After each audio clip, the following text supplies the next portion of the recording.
আসসালামু আলাইকুম। আশা নাই বিশ্বাস সকলেই ভালো আছেন। আমি আরিফ আছি আপনাদের সাথে। আজকে আমি বলবো যে লাইফে কেন কঠোর পরিশ্রম করতে হবে। একটা কথা বলবো ভাই, জীবনে আপনাকে কিছু করতে হলে কঠোর পরিশ্রম করতে হবে এবং করতে হবে। এটা আপনি মাথায় নিয়ে আপনি কোনো কাজ শুরু করবেন। একটা গল্প বলি আপনাকে শোনেন। ১৩১৪ সালে বানকুভারের যুদ্ধ হয়েছিল। তো ওই সময় স্কটিশ এবং ইংরেজদের সাথে যুদ্ধ হয়েছিল। তখন স্কটল্যান্ডের রাজা রবার্ট ব্রুক ছিলেন। তো তিনি ইংরেজদের সাথে যুদ্ধ করে ৬ষ্ঠ বার তিনি হেরে গিয়েছিলেন। তো ৬ষ্ঠ বারের মাথায় তিনি একটা গুহাতে আশ্রয় নিয়েছিলেন।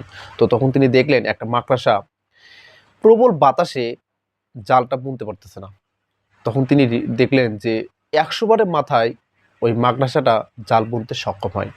তখন তিনি এখান থেকে রিয়ালাইজ করলেন, শিক্ষা নিলেন যে একটা সামান্য মাকড়সা যদি ১০০ বারের মাথায় সফল হতে পারে তাহলে আমি কেন পারবো না। তারপর তিনি আবার চেষ্টা করলেন, স্কটিশদের ডাকলেন, ডেকে ইংরেজদের সাথে আবার যুদ্ধ করলেন। তিনি সপ্তমের মাথায় জয়ী হলেন। এই গল্প থেকে আমরা কী শিক্ষা পেলাম? এই গল্প থেকে আমরা শিক্ষা পেলাম যে আমাদের জীবনে কিছু করতে হলে পরিশ্রম করতে হবে, লেগে থাকতে হবে এবং লেগে থাকতে হবে।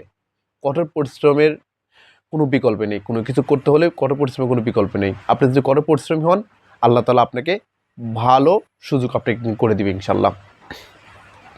তো জীবনে যদি কিছু করতে চান, কঠোর পরিশ্রম করবেন এবং কঠোর পরিশ্রমের মাধ্যমে আপনি সফলতার স্বর্ণশিখরে আপনি পৌঁছে যাবেন।